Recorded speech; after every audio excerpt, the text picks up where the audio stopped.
असताना रावेर लोकसभेचं काउंटिंग चालू असताना आमच्या मंडळींना सर्वांना तिथे आपल्या काय त्याला व्हीव्हीपॅट म्हणतात, व्हीव्ही मशीन, कंट्रोलर मशीनचे बॅटरीज ही 99% असते. मी त्यांना सांगितलं की 99% बॅटरी कशी असू शकते. दिवसभर मशीन तिथे वोटिंग केलं ते 400 वोटिंग असो, 1000 वोटिंग असो, अशा मशीनचे सुद्धा 99% वोटिंग आहे. दुनियातली अशी कुठली सिस्टम आहे की ती सिस्टम वापरून सुद्धा 1% खर्च कमी होते. माझं टेक्निकली असं मत आहे, दुनियातला कुठलाही टेक्निकल इलेक्ट्रॉनिक माझ्या समोर आणावा. मी त्यांना त्या क्लॅरिफिकेशन द्यावं त्यांनी मला की ह्या बॅटरी अशा प्रकारची बॅटरी दिवसभरात कमी होत नाही, 1% कमी होते आणि महिनाभर पडल्यानंतर कमी होत नाही. हे सर्व रेडीचा डाव चालू आहे आणि जेवढ्या 99% बॅटरीज आहे तेवढ्या मशीनचं वोटिंग हे फक्त आणि फक्त कमळाला आहे. म्हणजे यांनी काय गडबड केलेली आहे आम्हाला समजत नाही. आम्ही हे वोटिंग होऊ देणार नाही, याच्या पुढचं वोटिंग होऊ देणार नाही. दुसरं 2च राऊंड डिक्लेअर केल्यानंतर पुढचे 7 राऊंड त्यांनी कुणालाही न सांगता वोटिंगच्या मशीन पैभारी घेऊन आले आणि ओपन केल्यात आणि 99% वोटिंग असलेल्या मशीनचं वोटिंग आम्हाला मान्य नाही. दादा आता मतदान प्रक्रिया आम्ही थांबवलेली आहे, पण याच्यात जबरदस्ती केलं तर आमच्या कुठलीही कारवाई झाली चालेल, आम्ही हे होऊ देणार नाही.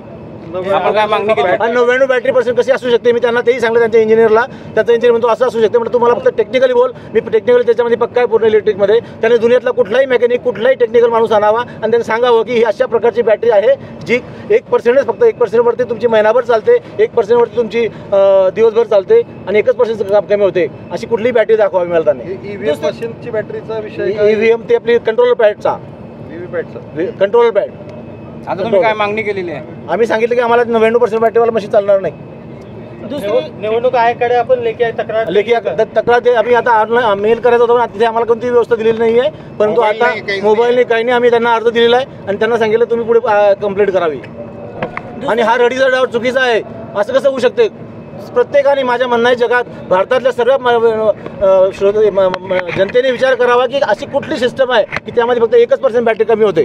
तुम्ही रावेरचं थांबवलंय की जळगाव? रावेरचं थांबवलं आम्ही. रावेरमध्ये, जळगावमध्ये तिकडे जाऊ शकत नाही. दुसरी गोष्ट अशी तिच्यामध्ये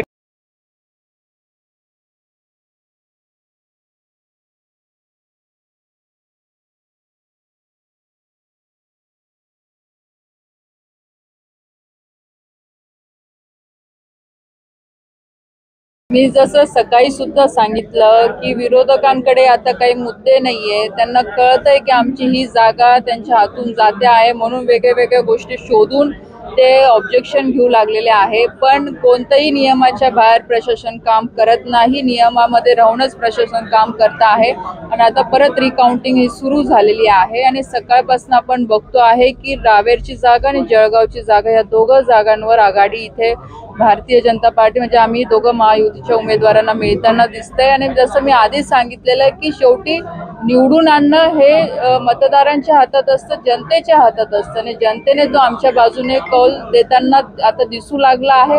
आणि मला पूर्णपणे विश्वास आहे की मागच्या वेळेस ज्या पद्धतीने आम्ही ज्या लीडने निवडून आलो होतो तर ह्यावेळेस सुद्धा जनता हे तिसऱ्यांदा मला निवडून देईल. आणि मला आज ह्या गोष्टीचा आनंद आहे की जे 10 वर्षामध्ये मी ह्या मतदारसंघामध्ये काम केलं किंवा केंद्र सरकारच्या माध्यमातून, आदरणीय मोदी साहेबांच्या माध्यमातून, आपल्या इथे राज्यामध्ये आदरणीय देवेंद्रजी असतील, गिरीश भाऊ असतील, यांच्या माध्यमातून जे काही कामं या 10 वर्षामध्ये करायचा प्रयत्न केलेला आहे, लोकांशी संपर्क ठेवण्याचा प्रयत्न केलेला आहे, नक्कीच मतदानाच्या माध्यमातून ते आम्हाला आज फळीत दिसतंय.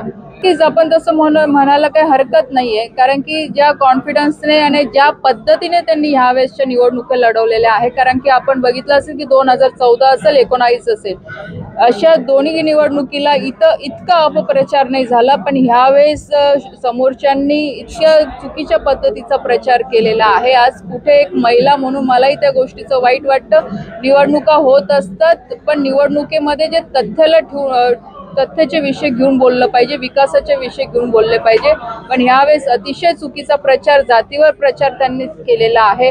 आणि जनता आता एवढी मूर्ख नाहीये. जनता नक्कीच त्यांना ह्या मतदानाच्या माध्यमातून त्यांची जागा दाखवते. मी सकाळी सुद्धा सांगितलं अजून काउंटिंग सुरू आहे. जोपर्यंत पूर्ण 100% काउंटिंग पूर्ण होत नाही तोपर्यंत आपण स्पष्ट आज त्याच्या आता काही बोलू शकत नाही, कारण की बऱ्याच ठिकाणी जागा या मागे पुढे होताना दिसत आहे. नक्कीच एवढं आम्ही म्हणू शकतो की ह्यावेळेस जी आम्हाला काही अपेक्षा होती त्या लीडपर्यंत आम्ही बाकी ठिकाणी पोहोचू शकणार नाही. पण अजूनही मला विश्वास आहे की महायुतीच्या जागा या जास्तीत जास्त निवडून महाराष्ट्रामध्ये येतील.